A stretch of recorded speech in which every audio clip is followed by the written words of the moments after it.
പശ്ചിമേഷ്യയിൽ യുദ്ധഭീതി വർദ്ധിപ്പിച്ച് അമേരിക്കയ്ക്ക് നേരെ ഇറാന്റെ കനത്ത ആക്രമണം.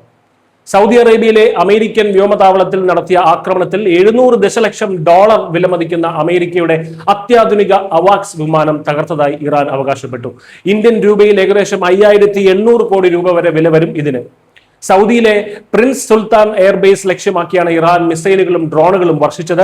ഇറാനിയൻ മാധ്യമങ്ങൾ പുറത്തുവിട്ട റിപ്പോർട്ടുകൾ പ്രകാരം ശത്രുക്കളുടെ വിമാനങ്ങളും മിസൈലുകളും കണ്ടെത്താനും യുദ്ധതന്ത്രങ്ങൾ ഏകോപിപ്പിക്കാനും ഉപയോഗിക്കുന്ന ബോയിങ് E-3 സെൻട്രി എന്ന അത്യാധുനിക അവാക്സ് വിമാനമാണ് തകർന്നത്. വിമാനത്തിന്റെ ചെറിയൊരു ഭാഗം മാത്രമാണ് അവശേഷിക്കുന്നതെന്ന് ദൃശ്യങ്ങൾ വ്യക്തമാക്കുന്നു. പകരം വയ്ക്കാൻ ബുദ്ധിമുട്ടുള്ള അമേരിക്കൻ വ്യോമസേനയുടെ ഏറ്റവും പ്രധാനപ്പെട്ട നിരീക്ഷണ വിമാനങ്ങളിൽ ഒന്നാണിത്.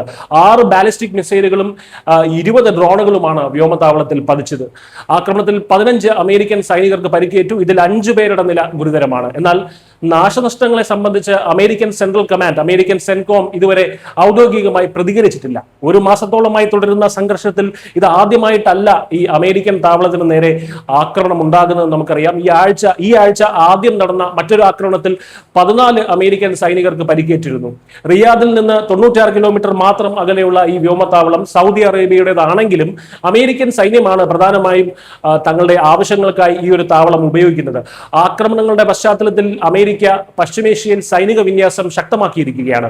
2500 നാവികരുമായി USS ട്രിപ്പോളി എന്ന പടക്കപ്പൽ പശ്ചിമേഷ്യയിൽ എത്തിക്കഴിഞ്ഞു. USS ബോക്സർ ഉൾപ്പെടെയുള്ള മറ്റ് യുദ്ധക്കപ്പലുകളും മേഖലയിലേക്ക് തിരിച്ചിട്ടുണ്ട് എന്ന് റിപ്പോർട്ടുകൾ വരുന്നുണ്ട്. കരസേനയെ നേരിട്ട് ഇറക്കാതെ തന്നെ അമേരിക്കയ്ക്ക് തങ്ങളുടെ ലക്ഷ്യം നേടാനാകുമെന്നും എന്നാൽ ഏത് അടിയന്തര സാഹചര്യവും നേരിടാൻ പ്രസിഡന്റ് ഡൊണാൾഡ് ട്രംപ് തയ്യാറായിരിക്കണമെന്നും USS state secretary Marco Rubio വ്യക്തമാക്കിയിട്ടുണ്ട്.